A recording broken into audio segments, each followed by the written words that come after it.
Good afternoon po mga kababayan, ma'am sir. This is Jam, the Filipino channel, ang inyong pong lingkod. So today is June 24, 2026 at tayo ngayon ay pupunta dyan sa may landmark BGC 3 Parkhead Building, 30th Avenue, corner ng Lane B, Bonifacio, Global City. At dadalhin po natin sa may Lava Laundry sa may Makati branch po yan, Paraiso Street, Pembo, Makati, Pembo, Taguig.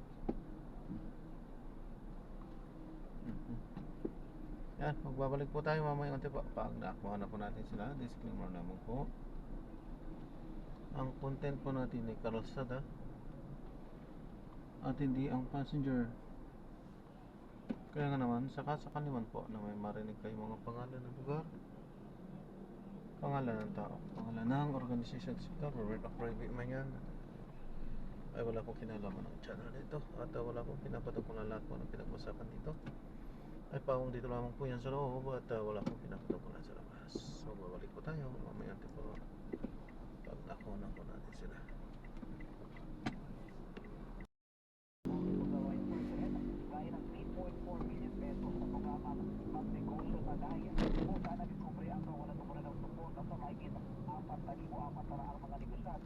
Dahil walang pinagdaan ng feasibility study, hindi rin ay dumaan sa evaluation ng DTI ang nasabing programa. Ngayon din ang nasulat ng kasusuan na dapat umanong isinasagawa para hindi masita ng COA. Ipinunto ni Castro ang iba pang nasita ng COA sa OVP.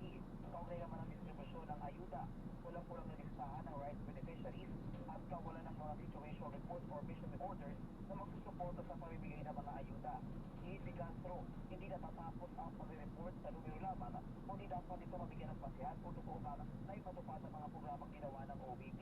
Sa nasabi ang commission report, nakasaad na mas nahirapan umano si VP Sara na mag-ikot sa bayan ng Pilipino dahil sa mga walang pang-akreditismo at sistematikong pag-atake laban sa kanya. At yan ang balitang kumpirmado. Kumado, ito ang Radyo Patron. Christian Yosores, DZMM.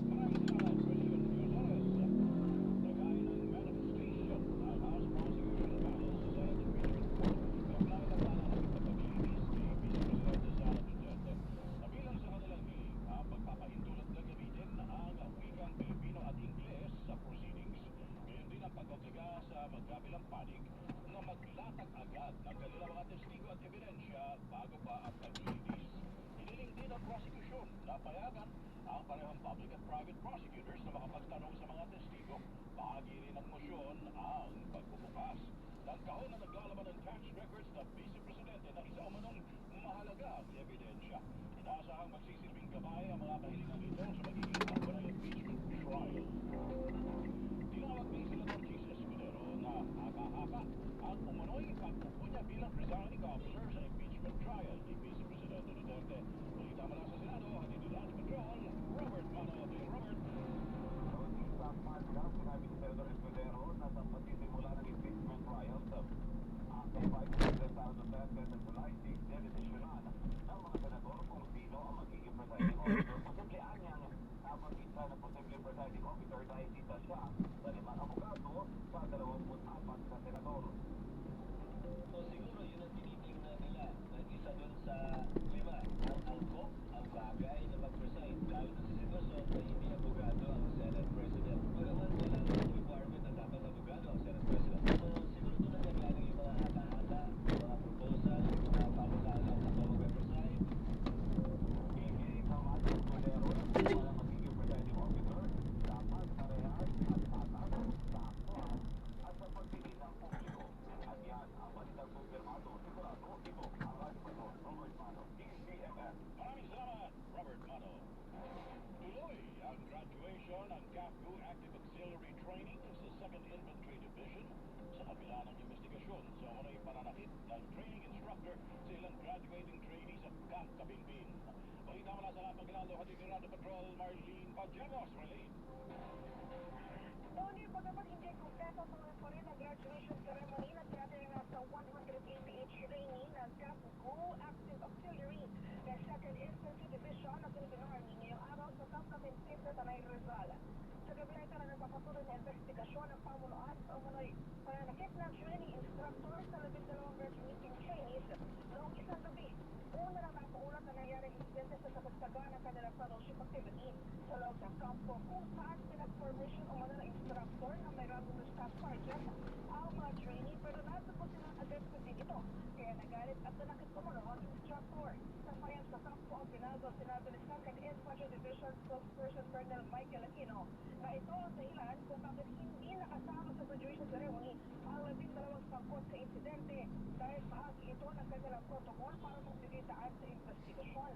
Sa ngayon, nakaiwalay pa rin ang naturang instructor habang napapatuloy ang pag-isiyasat. Inilit naman ng 2ID na isolated incident ito kasabay ng pagtiyang pagiging patas ang investigasyon sa kaso. Yan ang balitang kumpirmado sigurado. Ito ang Radyo Patrol, Marlito Padiernos, 8pm. Maraming salamat, Marlene Patrullos. At susunod, wala pa bang epekto sa agresibong kilos ng mga bata? At silipin natin may ang lagay ng trapiko sa ilang lansangan sa Metro Manila sa pagbabalik ng headline sa hapon. Para sa natin, 418.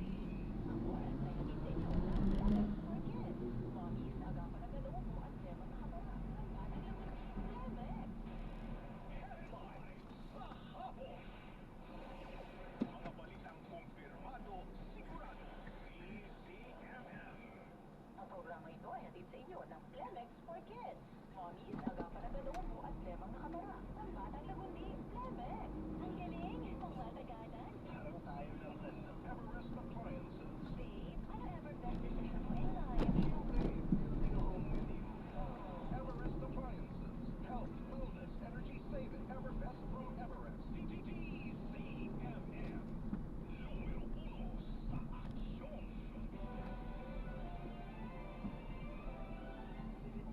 Panalo ang hapon mo mula Lunes hanggang Biyernes. Balikan ang mga kwento ng nakaraan sa MMK sa CCMM. Alas 12:30 ng hapon, alamin ang mga karapatan at batas na pumoprotekta sa inyo dahil law attorney kasama si Attorney Noel Beltrado at Liza Aquino. Alas 1 ng hapon, agaran ang isang kayo na mati nila Tita Winnie Cordero at Doc Dennis. Alas 2 ng hapon, ano ang nararamdaman? Pwedeng ikwento yan dahil alam ko, si Chang Ami. Alas 3 ng hapon, updated ka pa rin sa mga balita mula Luzon, Visayas at Mindanao sa Headline sa Hapon. Kasama si Tony Velasquez, alas 4 ng hapon.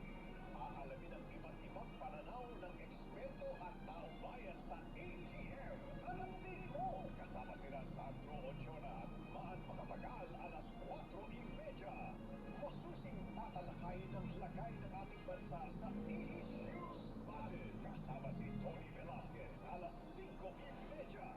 Maghahatid ng mga nagbabagang balita at walang sawang maglilingkod ang TV Patrol, alas 6:30. Puno ng sigla ang inyong araw kapag nakatutok sa DCMM Radyo Patrol sa Istreta at DCMM Teleradyo. May tutukod, may maglilingkod, may kakampi ka sa bawat lawan ng buhay. Ang inyong DCMM Public Service Team, aktibong naghahatid ng serbisyong sigurado araw-araw.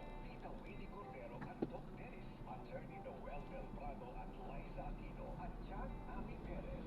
Hanggang Biyernes, mula alauna hanggang alas 4 ng hapon sa DCMM Radyo Patrol sa Istreta at DCMM Teleradyo.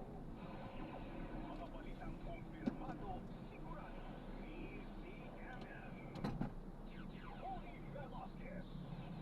Headline sa hapon. Headline sa hapon. Traffic reports.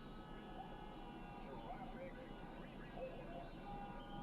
Mga pamilya, alamin natin ang sitwasyon ng traffic sa baba ng North Avenue hanggang sa Muñoz Market sa Quezon City. Ang detalye mula kay Radio Patrol, Kelly Cordero. Kelly.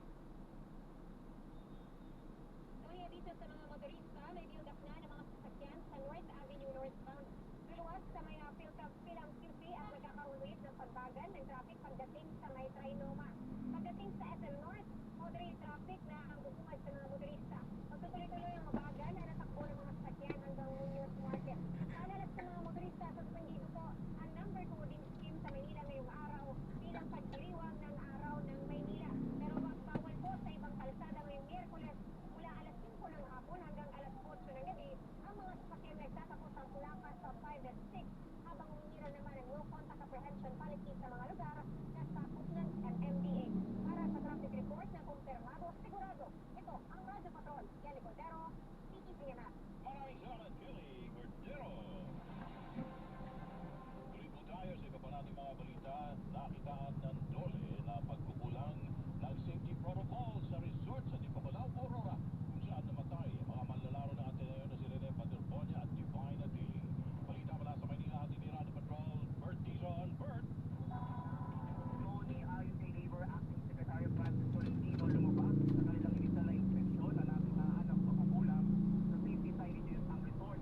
Labanan Street.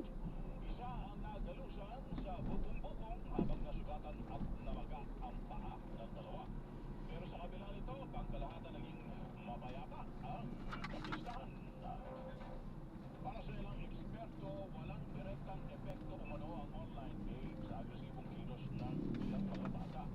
Ibinahagi sa DZMM ng cybersecurity analyst na si Art Simatec ng pag-aaral ng Oxford University kung saan nakitang hindi nagagaya sa real-life scenario ang mga napapanood o ginagawa sa online game. Dagdag pa ni Samaniego, dapat tutukan ang ibang aspeto ng agresibong kilos ng luwataan katulad ng mental health, pamilya, social influence, lalo na ang sinasalihang online community. Isa ng mga batang to. Ay, eto, na-trace na nakikipag-chat sila kasama yung mga member ng 764 group. So, yung isang online movement kung saan nila-capitalize yung mga bata. Loko ka. Ano ang dapat gawin? Pero pag nag-uudyok sa mga batang to, Loko.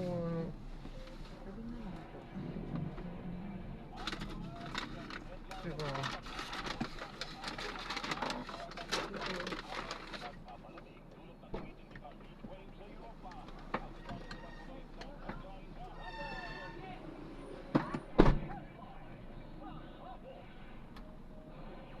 Mga balitang kumpirmado, sigurado,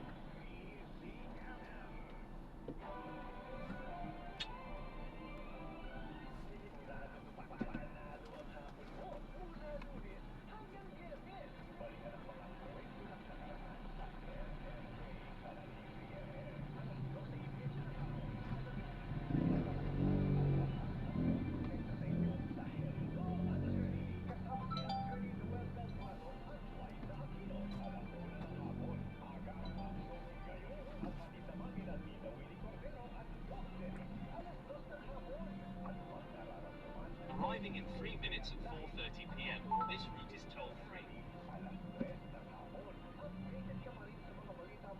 In 50 meters, turn left onto Tamworth Street. Ayan, na-drop na natin siya. Maraming salamat po sa panonood. Hanggang sa muli po, ingat at God bless. Paalam po muna pansamantala. At tayo ay gagawa na ng ibang video sa ating susunod na misyon. Paalam po.